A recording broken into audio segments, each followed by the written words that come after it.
Hello and welcome everybody to my discussion on the first 20 chapters of Black Clover. Of course, spoilers for the first couple of chapters of Black Clover, first 20 that is, and also in the first impressions video I did, a couple people seem to think that I disliked the first chapter, and that really wasn't the case. I really didn't state my opinion on the first chapter. I'll state it here. I actually really did like the first chapter. I thought it was great build-up, great setup, that is, for the chapters to come. I just named the pros and cons to the first chapter. I don't really know where people got where I didn't like it. I just stated that these are some of the cons, and the really only thing I didn't like about it was the whole, the pacing seemed quite off in it.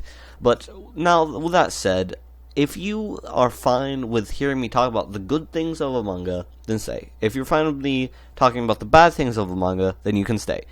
If you're not fine with those things, get out.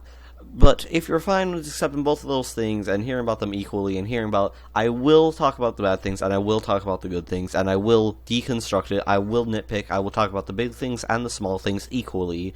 So, yes. So, without further ado, let us actually get into the discussion. Now, the first thing I want to talk about is probably more towards the end of the 20 chapters, which is, like, the final fight between the Diamond Guy and, the teams. That fight, the sword, the new sword that was used, it seemed to be able to cut through the Diamond Guy's armor, but also seems to be able to, do its special attack that he could use.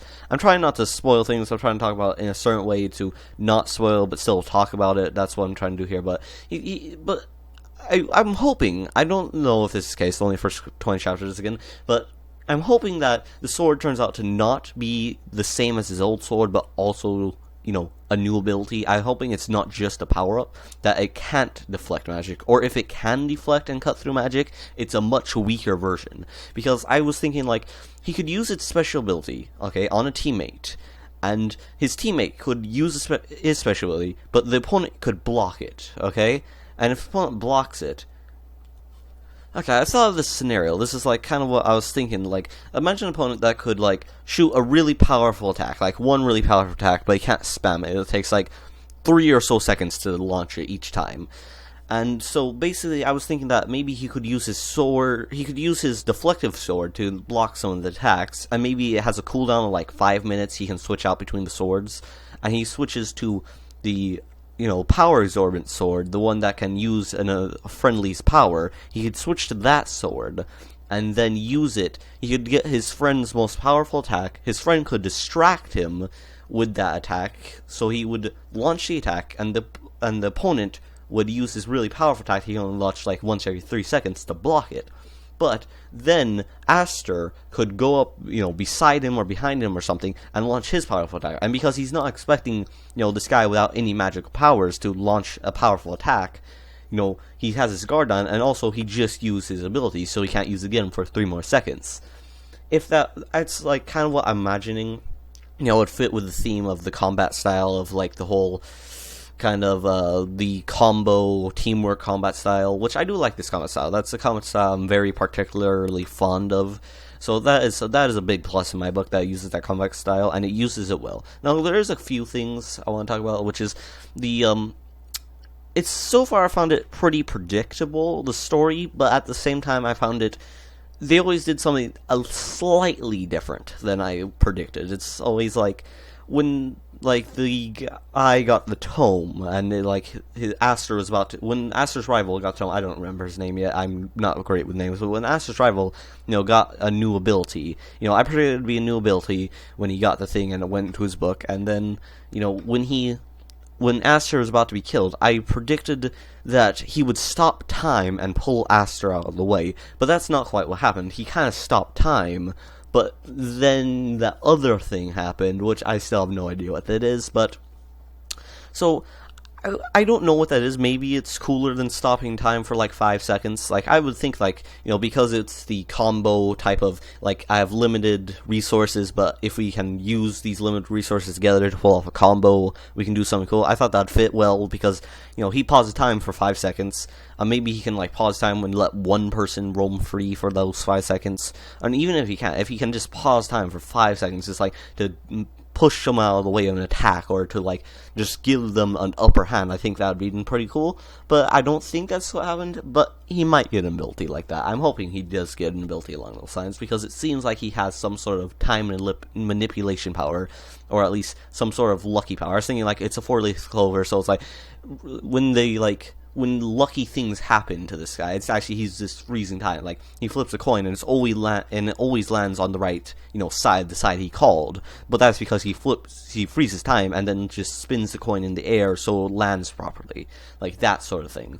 But besides that, the characters so far, I'm not particularly fond of any of them. Like, I think they're all okay, but I'm not very attached to any of them. So there's no characters where I'm like, oh, yeah, I really, really like that character.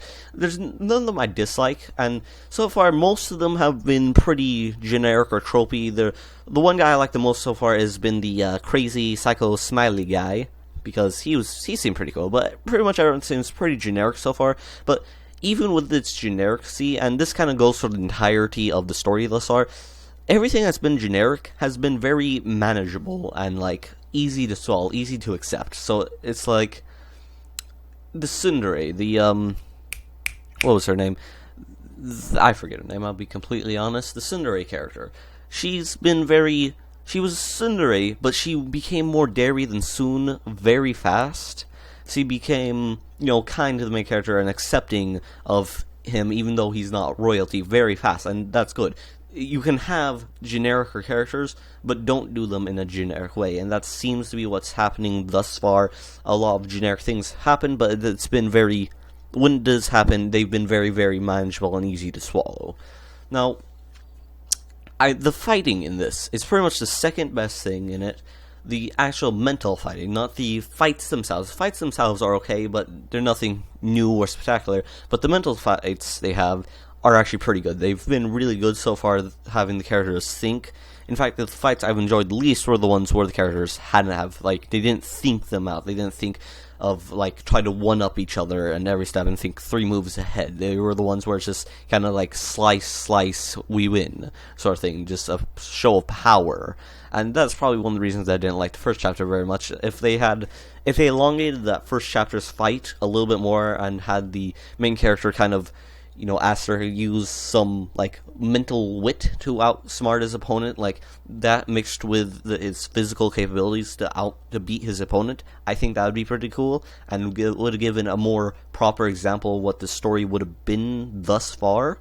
But, anyway, moving on to the next thing, really, this characters, none of them have completely wowed me, but none of them I felt are bad. I'm going to like most of them by the end of it, but no one's showed up yet that I'm like, oh yeah, that is this, yeah, great character.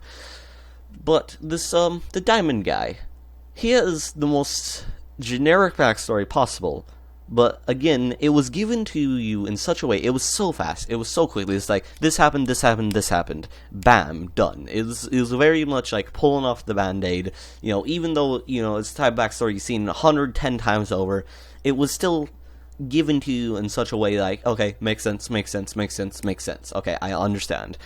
It's very quick, very fast, very manageable. It was over quickly, which I'm grateful for, because if it wasn't over quickly, then the next thing I'm going to talk about wouldn't be the same, which is its pacing. Its pacing is pretty much the greatest part about the story. It's its best quality thus far. Maybe you'll get something better, maybe the pacing won't be its best quality, but thus far, these first 20 chapters, the best part of them was the pacing. The pacing was so fast, it was so fluid, it had such great pacing in it. I can't even, the pacing was really good, and if the characters were a little stronger, then I think the pacing would be even better. What does that? No, I need to explain that a bit better. If the thing is, the Smile guy, this is pretty much the worst part of the entire manga so far. The fact that he went through his whole life, the exact same way, the exact same thing. He's, smiled, he has to always win, and he goes through it. He joins his team of knights. He's on this team for at least a year, but by the way he talks and other things like that, and people talk to him and how he carries himself, it has to be more towards 3 years that he's been on this team of knights.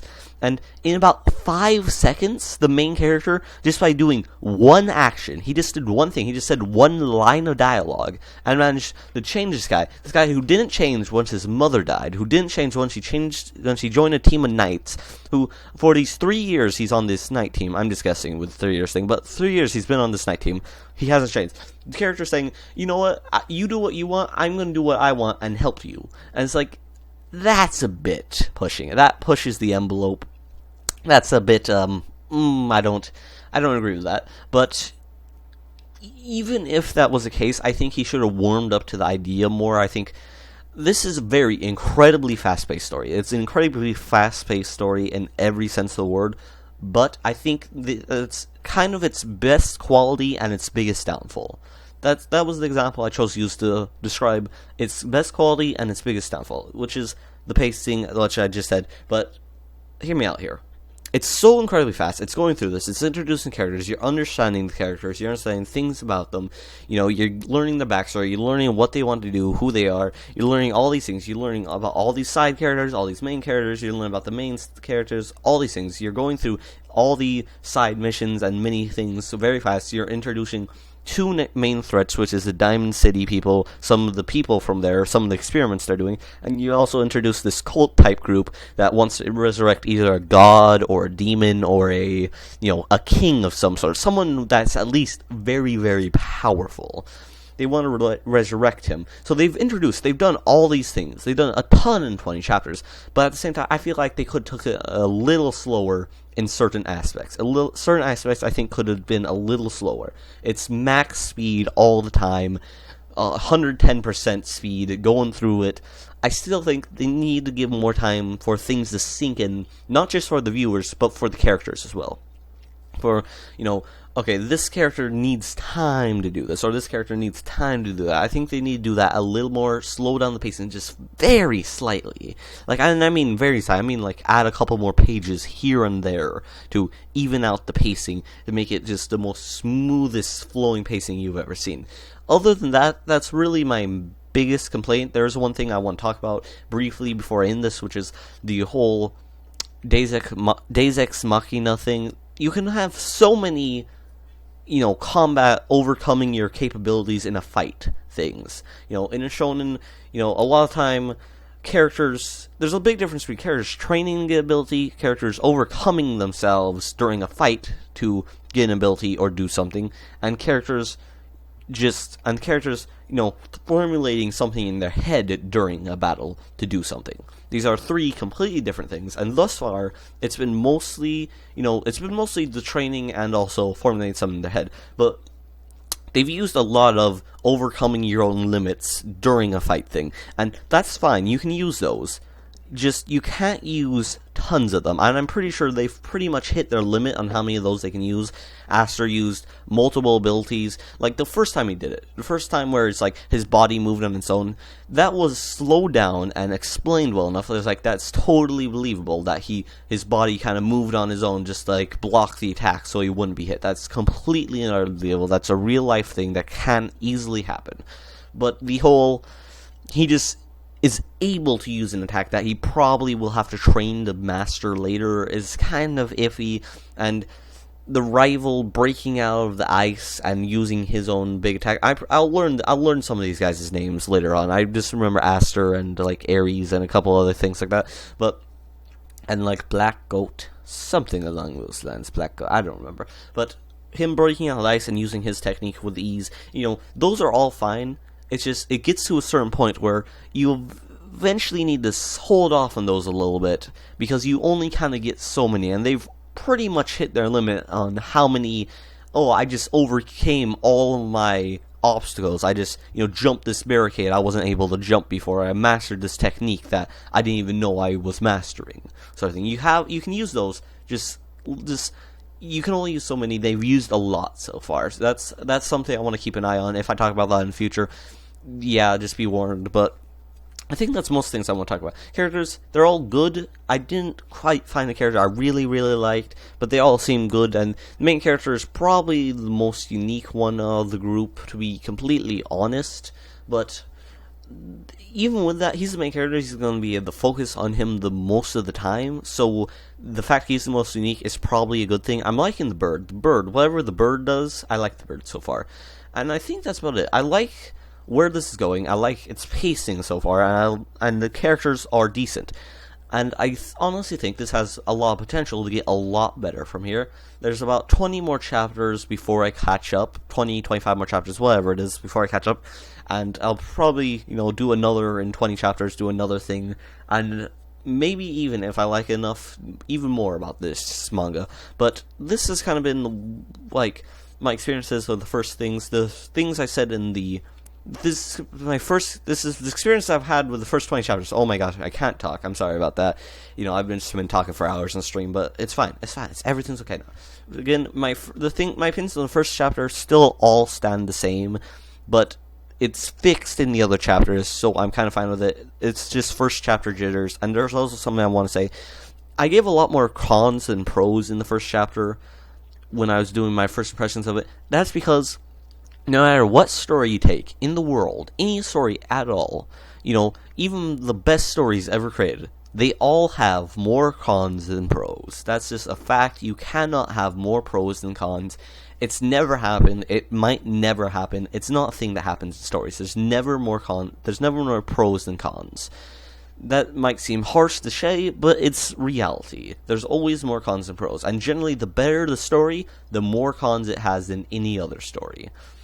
So with that being said, first chapter's opinions stay the same, but the rest of the chapters were really, really good.